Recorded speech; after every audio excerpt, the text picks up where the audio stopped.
Quote, Vronsky followed the conductor to the car where his mother was, went up the steps, and at the entrance of the section, he stopped short in the vestibule of the car to make room for a lady who was coming out. With the instinct of a man of the world, he at once classified her as belonging to the highest society.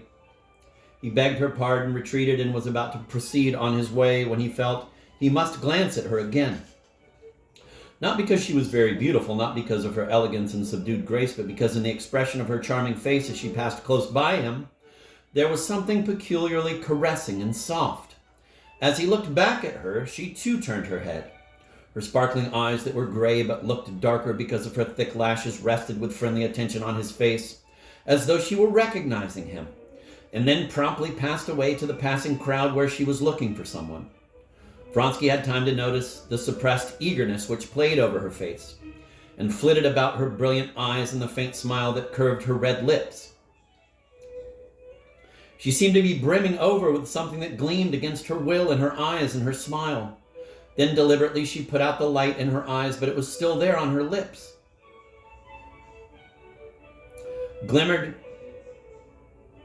Then deliberately she put out the light in her eyes, but it was still there on her lips, glimmered against her will in her faintly susceptible smile. End of quote.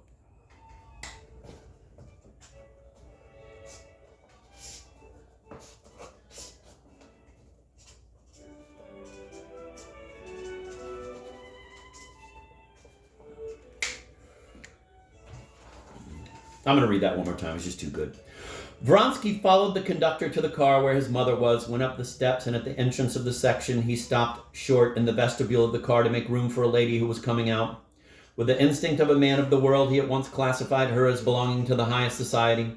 He begged her pardon, retreated, and was about to proceed on his way when he felt he must glance at her again. Not because she was very beautiful, not because of her elegance and subdued grace, but because in the expression of her charming face as she passed close by him, there was something peculiarly caressing and soft. As he looked back at her, she too turned her head. Her sparkling eyes that were gray but looked darker because of her thick lashes rested with friendly attention on his face, as though she were recognizing him, and then promptly passed away to the passing crowd where she was looking for someone. Vronsky had time to notice the suppressed eagerness which played over her face and flitted about her brilliant eyes, and the faint smile that curved her red lips. She seemed to be brimming over with something that gleamed against her will in her eyes and her smile. Then deliberately she put out the light in her eyes, but it was still there on her lips, glimmered against her will in her faintly susceptible smile. End of quote. Vronsky's mother, who had been traveling with this lady, who was Anna, introduces her son. Oblonsky appears. Then, as they are all going out, there is a stir. Rodolphe saw Emma for the first time over a basin of blood. Vronsky and Anna meet also over blood. Several men ran by with frightened faces. The station master too ran by in that cap of his, which was of such an unusual color, black and red. Obviously something unusual had happened. They learned presently that a station guard, either drunk or too much muffled up in the bitter frost, had not heard the train as it started to back out of the station and had been crushed. Anna asks if something could be done for his widow. He had a huge family. Vronsky immediately glanced at her and said to his mother he would be back in a minute. We find later that he had given 200 rubles for the man's family. Mark the muffled up man being crushed. Mark that his death establishes a kind of connection between Anna and Vronsky. We shall need all these ingredients when we discuss the twin dream they have. Quote, people coming and going were still talking of what had happened. What a horrible death, said a man who was passing by. They say he was cut in two. They say he was cut in two pieces. On the contrary, I think it is the easiest, the quickest, said another, and Anna marks this. How is it no safety measures are taken, said a third. Anna seated herself in the carriage, and Steve saw with surprise that her lips were quivering, and she had difficulty restraining her tears. What is it, Anna? He asked. It's an omen of evil. Nonsense, said Steve, and he goes on to say how glad he is that she has come. The remaining important formative impressions for the dream come later. Anna has met Vronsky again at the ball and danced with him. But that is all for the moment. Now she is on her way back to St. Petersburg, having reconciled Dolly and her brother Steve. Come, it's all over, her interest in Vronsky. And thank God, was the first thought that came to Anna when she had said goodbye for the last time to her brother, who had stood blocking up the entrance to the car till the third bell rang. She sat down in her plush seat beside Anyushka, her maid, and looked about her in the twilight of the so-called sleeping car. Thank God, tomorrow I shall see Sergei and Alex, and my life will go on in the old way, all nice as usual.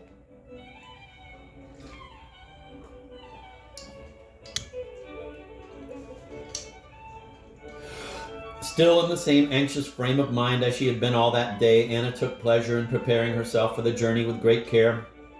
With her small, deft hand, she opened and shut her red handbag, took out a little pillow, laid it on her knees, and carefully wrapping up her legs, made herself comfortable. An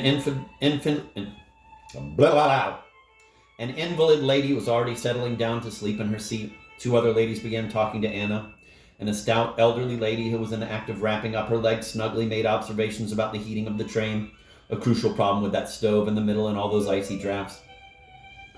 Anna said a few words, but not foreseeing any entertainment from the conversation. She asked Anushka to get out the small traveling lantern, hooked it onto the arm of her frautool, and took out from her bag a paper knife and an English novel of which the pages were uncut.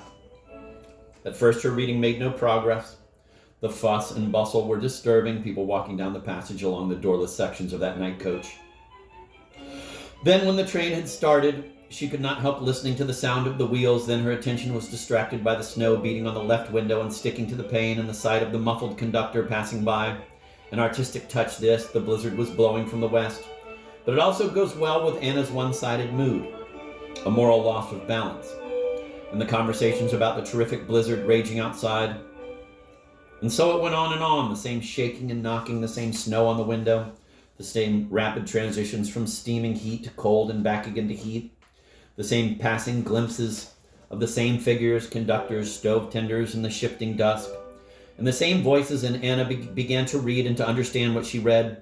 Her maid was already dozing, with her mistress's red bag in her lap, clutching it with her broad hands, in woolen gloves of which one was torn at a fingertip, one of these little flaws that correspond to a flaw in Anna's own mood. Anna read, but she found it distasteful to follow the shadows of other people's lives. She had too great a desire to live herself. If she read that the heroine of the novel was nursing a sick man, she longed to move herself with noiseless steps about the room of a sick man. If she read of a member of Parliament making a speech, she longed to be delivering the speech herself. If she read of how Lady Mary had ridden to the hounds and had teased her sister-in-law and had surprised everyone by her pluck, Anna, too, wished to be doing the same, but there was no chance of doing anything, and she toyed with the smooth ivory knife in her small hands and forced herself to go on reading. Was she a good reader from our point of view? Does her emotional participation in the life of the book remind one of another little lady? Of Emma? Quote, the hero of the novel was about to reach his English happiness, a baronetcy, and an estate when she suddenly felt that he ought to feel somehow ashamed, and that she was ashamed. 2. She identifies the man in the book with Vronsky. But what had he to be ashamed of? What have I to be ashamed of? She asked herself in injured surprise. She laid down the book and sank against the back of her fauteuil, tightly gripping the knife in both hands. There was nothing. She went over all her Moscow impressions. All was good, pleasant. She remembered the ball, remembered Vronsky's face of slavish adoration, remembered all her conduct with him. There was nothing shameful, and for all that, at this point in her memories, the feeling of shame was intensified, as though some inner voice, just at that point when she thought of Vronsky, were saying to her, warm, very warm, hot. In a game where you hide an object and hint at the right direction by these thermal exclamations, and mark that the warm and the cold are alternating in the night coach too. What is it? She asked herself, shifting her position in the fauteuil. What does it mean? Can it be that between me and that officer boy there exist, or can exist, any other relations than those of ordinary acquaintances? She gave a little snort of contempt and took up her book again, but now she was definitely unable to follow the story.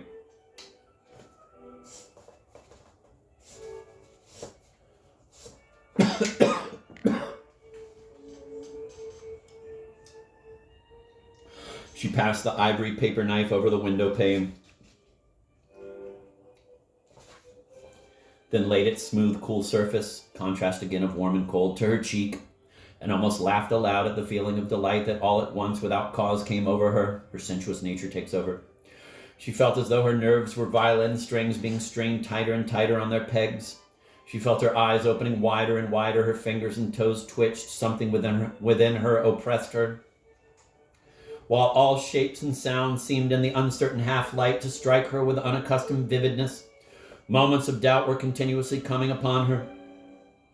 When she was uncertain whether the train was going forwards or backwards, compare this to an important metaphor in Ivan Ilyich, or was standing still altogether, whether it was Anushka at her side or a stranger. What's that on the arm of the chair? A fur cloak or some big furry beast? And what am I myself or somebody else? She was afraid of giving way to this state of oblivion, but something drew her towards it. She sat up to rouse herself, removed her lap robe, and took off the cape of her woolen dress. For a moment she regained full consciousness and realized that the working man who had come into the car wearing a long nankeen coat with one button missing from it, another flaw in the pattern of her mood, was the stove heater. And he was looking at the thermometer, that it was the wind and the snow bursting in after him. Telltale flaw. At the door of the car, but then everything was blurred again. That working man seemed to be gnawing at something in the wall. The old lady began stretching her legs with the whole length of the section and filling it with a black cloud. Then there was a fearful creaking and knocking as though someone were being torn apart, marked this half-dream. Then there was a blinding dazzle of red fire before her eyes, and a wall seemed to rise up and hide everything. Anna felt as though she had fallen through the floor, but it was not terrible, it was delightful. The voice of a man muffled up, note this too, and covered with snow shouted something in her ear. She pulled herself together. She realized that it was a station and this muffled up man was the conductor. She asked her maid to hand her the cape she had taken off and her warm kerchief, put them on, and moved towards the door. "Do you wish to go out, ma'am?" asked the maid. "Yes, I want a little air. It's very hot in here." And she opened the door leading to the open platform of the car. The driving snow and the wind rushed to meet her and struggled with her over the door. But she enjoyed the struggle. Compare this with the wind struggling with Leoven at the end of the book. She opened the door and went out. The wind seemed as though lying in wait for her. Again, the pathetic fallacy about the wind. Emotions ascribed to objects by man in distress. With a gleeful whistle, it tried to snatch her up and bear her off, but she clung to the cold iron post at the car's end, and holding her skirt, got down onto the station platform and stood on the lee side of the car. The wind had been powerful on the open end of the car, but on the station platform, sheltered by the cars, there was a lull.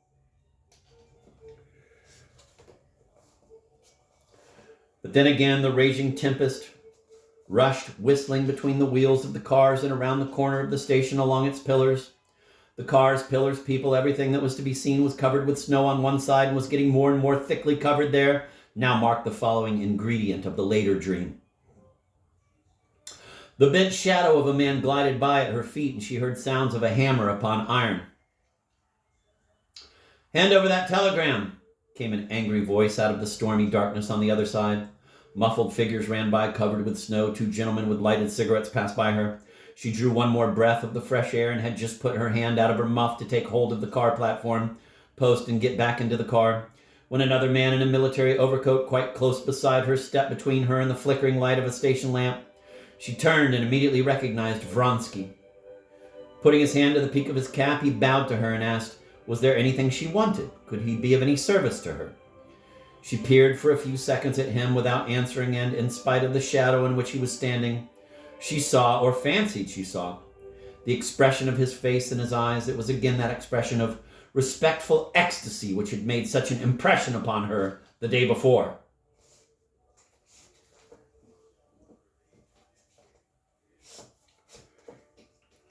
"I didn't know you were on the train. Why are you here?" she said, letting fall the hand with which she had grasped the iron post.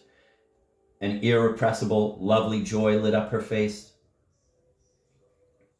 "Why am I here?" he said, looking straight into her eyes. "You know why. I'm on this train to be where you are. I can't help it." At that moment, the wind, as if surmounting all obstacles, sent the snow flying from the car roofs and clanked some sheet of iron it had loosened, while the throaty whistle of the engine roared in front plaintively and gloomily. And clutching at the cold post, she clambered up the steps and got rapidly into the hallway of the car. At Petersburg, so soon as the train stopped and she got out, the first person that attracted her attention was her husband. "Oh, mercy, why have his ears become like that?" she thought, looking at his cold and imposing figure, and especially at his ears, whose cartilages propped up the brim of his round hat of black felt.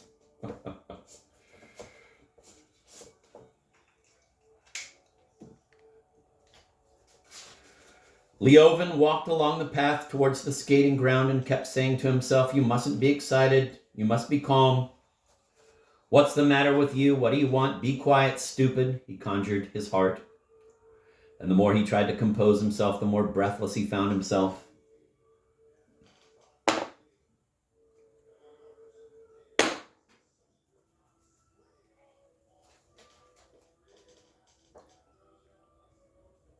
An acquaintance met him and called him by his name, but Leoven did not even recognize him. He went towards the ice slopes for coasting, whence came the clank of the chains of sleighs as they were dragged up, the rumble of the descending sleighs, and the sounds of merry voices. He walked on a few steps, and the skating ground lay open before his eyes, and at once, amidst all the skaters, he recognized her. He knew she was there by the rapture and the terror that seized on his heart. She was standing talking to a lady at the opposite end of the skating rink. There was nothing striking either in her dress or in her attitude, but for Leoven, she was as easy to find in that crowd as a wild rose among the nettles. Fucking A.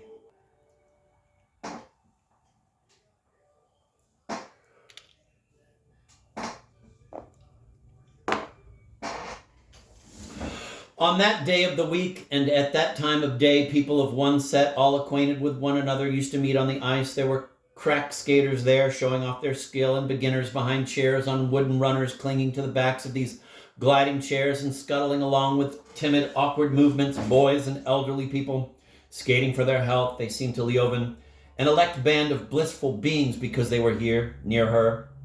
All the skaters, it seemed, with perfect indifference, caught up with her, overtook her, even spoke to her, and, quite apart from her presence, enjoyed the excellent ice and the fine weather. I'm going to reread that just to get back in the flow. On that day of the week and at that time of day, people of one set, all acquainted with one another, used to meet on the ice. There were crack skaters there showing off their skill, and beginners behind chairs on wooden runners clinging to the backs of these gliding chairs and scuttling along with timid, awkward movements. Boys and elderly people skating for their health. They seemed to Leoven an elect band of blissful beings because they were here, near her. All the skaters, it seemed, with perfect indifference, caught up with her, overtook her, even spoke to her, and, quite apart from her presence, enjoyed the excellent ice and the fine weather. Lucrezia. Nikolai Sherbatsky, Kitty's cousin in a short jacket and tight trousers, was sitting on a bench with his skates on. Upon seeing Leoven, he cried to him, "Ah, the best skater in Russia. Been here long? First-rate ice. Put on your skates, old fellow."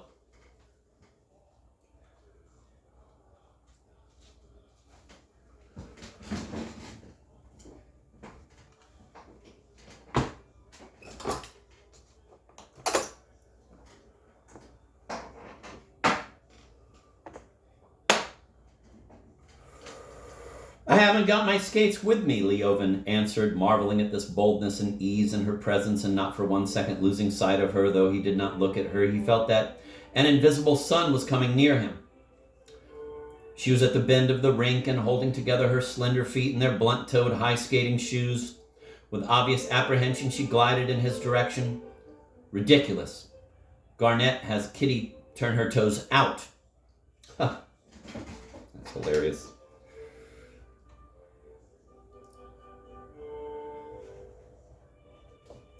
A young boy in Russian garb, violently swinging his arms and bending low towards the ice, was in the act of overtaking her. She skated uncertainly, taking her hands out of the little muff that hung on a cord round her neck. She held them ready for the emergency. And looking towards Leoven, whom she had recognized, she smiled at him and at her own fears. When she had got round the turn, she gave herself a springy push-off with one foot and skated straight up to her cousin, clutching at his arm. She nodded smilingly at Leoven. She was lovelier than he had imagined her. But what always struck him in her as something unlooked for was the expression of her eyes, mild, calm, and truthful. "Have you been here long?" she said, shaking hands with him. "Thank you," she added as he picked up the handkerchief that had fallen out of her muff. Tolstoy keeps a keen eye on his characters. He makes them speak and move, but their speech and motion produce their own reaction in the world he has made for them. Is that clear? It is.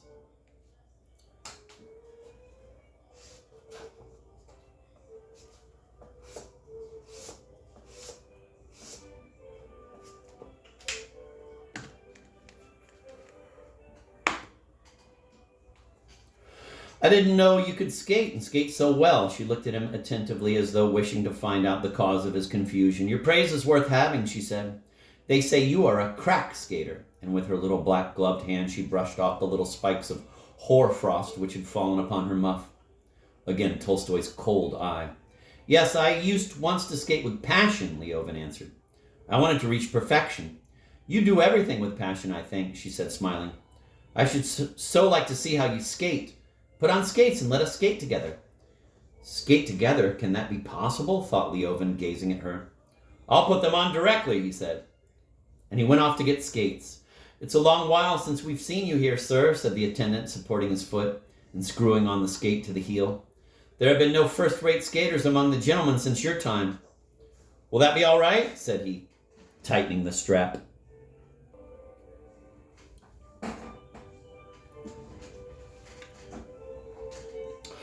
A little later, one of the young men, the best of the skaters after Leovin's time, came out of the coffee house in his skates with a cigarette in his mouth. Taking a run, he dashed down the ice-crusted steps in his skates, bouncing noisily.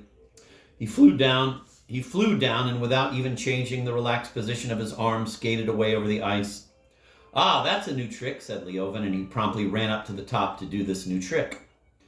Don't break your neck, it needs practice, Kitty's cousin shouted after him. Leovan went on the porch, and running from above to gain impetus, he dashed down, preserving his balance in this unwanted motion with his arms. On the last step he stumbled, but barely touching the ice with his hand. With a violent effort, recovered himself and skated off, laughing. We are at a dinner party 2 years after Leovan had been rejected by Kitty, a dinner party arranged by Oblonsky. First, let us retranslate the little passage about a slippery mushroom.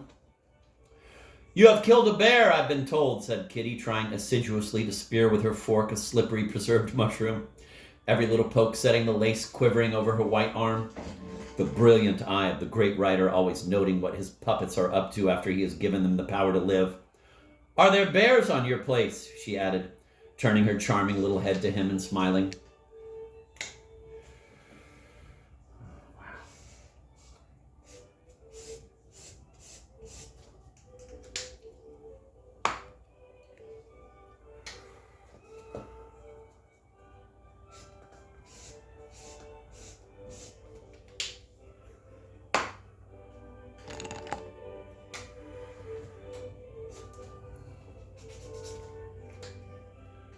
I'm going to reread that. You have killed a bear, I've been told, said Kitty, trying assiduously to spear with her fork a slippery preserved mushroom, every little poke setting the lace quivering over her white arm. The brilliant eye of the great writer always noting what his puppets are up to after he has given them the power to live. Are there bears on your place? She added, turning her charming little head to him and smiling. We come now to the famous chalk scene. After dinner, Kitty and Leovan are for a minute in a separate part of the room.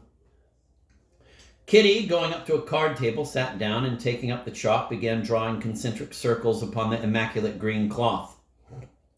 They began again on the subject that had been started at dinner, the liberty and occupations of women. Leovan shared Dolly's opinion that a girl who did not marry should find some occupation suitable for a lady in her own family. A silence followed. She was still drawing with the chalk on the table. Her eyes were shining with a soft light. Under the influence of her mood, he was pervaded with an increasing feeling of happiness. Ach! I've scrawled all over the table, she said, and laying down the chalk, she made a movement as though to get up. What? Shall I be left alone without her? He thought with horror, and he took the chalk. Wait a minute, he said. I've long wanted to ask you one thing. He looked straight into her friendly, though frightened eyes. Please ask it.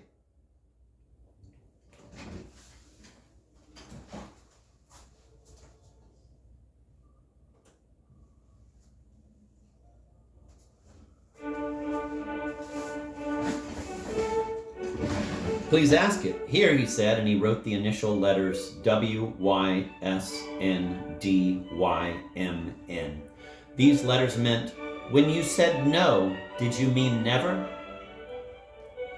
There seemed no likelihood that she could make out this complicated sentence, but he looked at her as though his life depended on her understanding the words. She glanced at him seriously, then puckered her brow and began to read. Once or twice she stole a look at him, as though asking him, "Is it what I think?" "I understand," she said, flushing a little.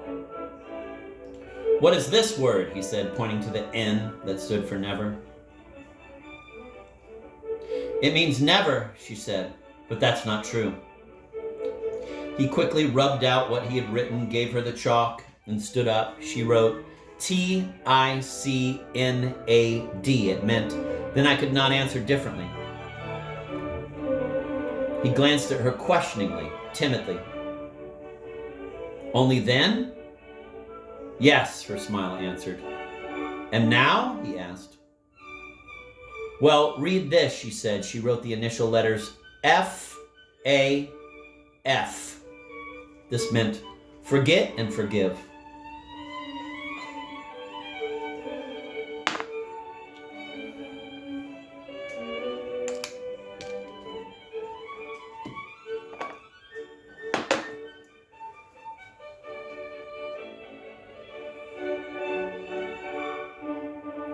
All this is a little far-fetched, although no doubt love may work wonders and bridge the abyss between minds in present cases of tender telepathy. All this is a little far-fetched, although no doubt love may work wonders and bridge the abyss between minds in present cases of tender telepathy. Still, such detailed thought reading, even in Russian, is not quite convincing. However, the gestures are charming and the atmosphere of the scene artistically true.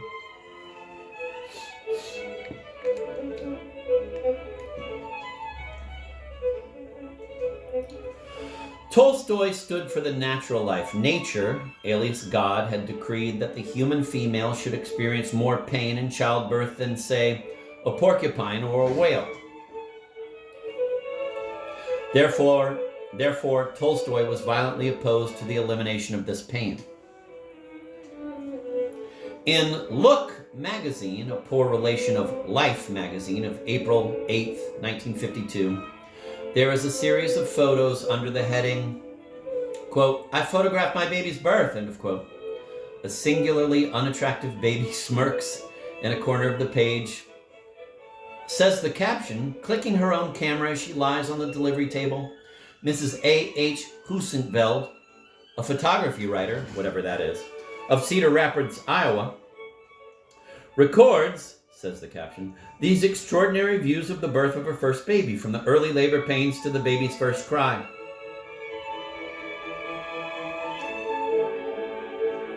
What does she take in the way of pictures? For instance, quote, husband wearing a hand-painted Philistine tie with a dejected expression on his simple face, visits wife in the midst of her pains, end of quote.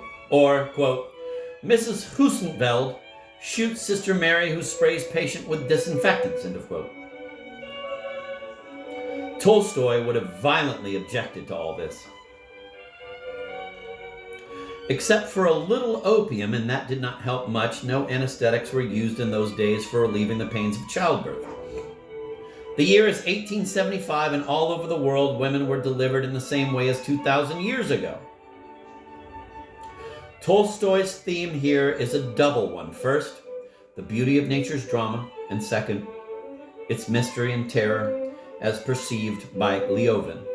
Modern methods of confinement, anesthetics, and hospitalization would have made this great chapter 15 of part 7 impossible, and the dulling of natural pain would have seemed quite wrong to Tolstoy the Christian. Kitty was having her baby at home, of course. Leovan wanders about the house.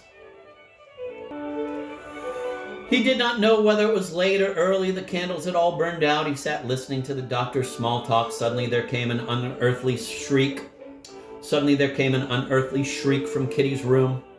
The shriek was so awful that he did not even start, but gazed in terrified inquiry at the doctor.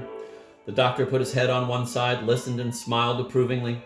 Everything was so extraordinary that nothing could strike Leovan as strange. Presently he tiptoed to the bedroom, edged around the midwife, Elizaveta, and Kitty's mother, and stood at Kitty's pillow. The scream had subsided, but there was some change now. What it was he did not see and did not understand, and had no wish to see or understand. Kitty's swollen and agonized face, a tress of hair clinging to her moist temple, was turned to him. Her eyes sought his eyes, her lifted hands asked for his hands. Clutching his cold hands in her hot ones, she began squeezing them to her face. Don't go, I'm not afraid, Mama. Take off my earrings, they bother me.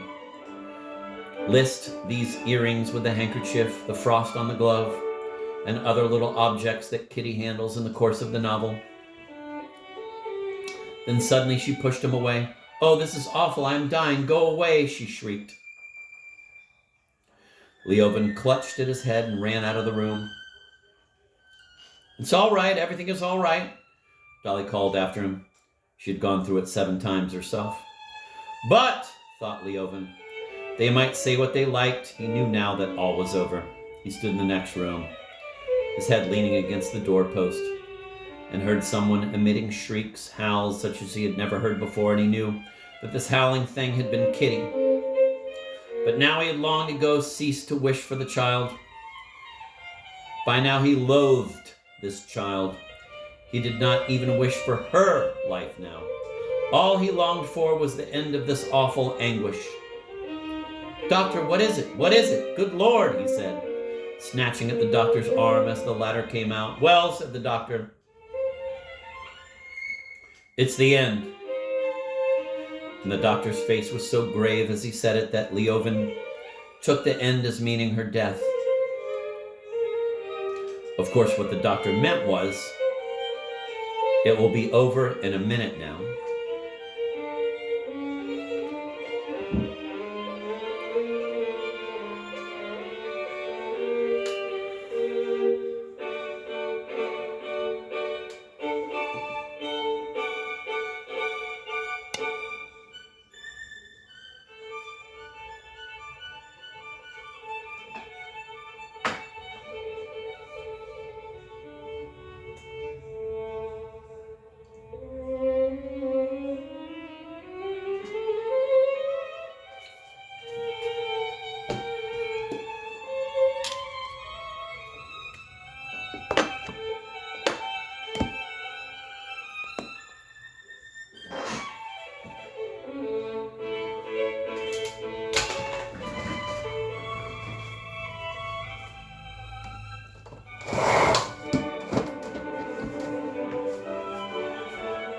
Shibba-dibba-dabba-dabba-dabba-dabba-dabba.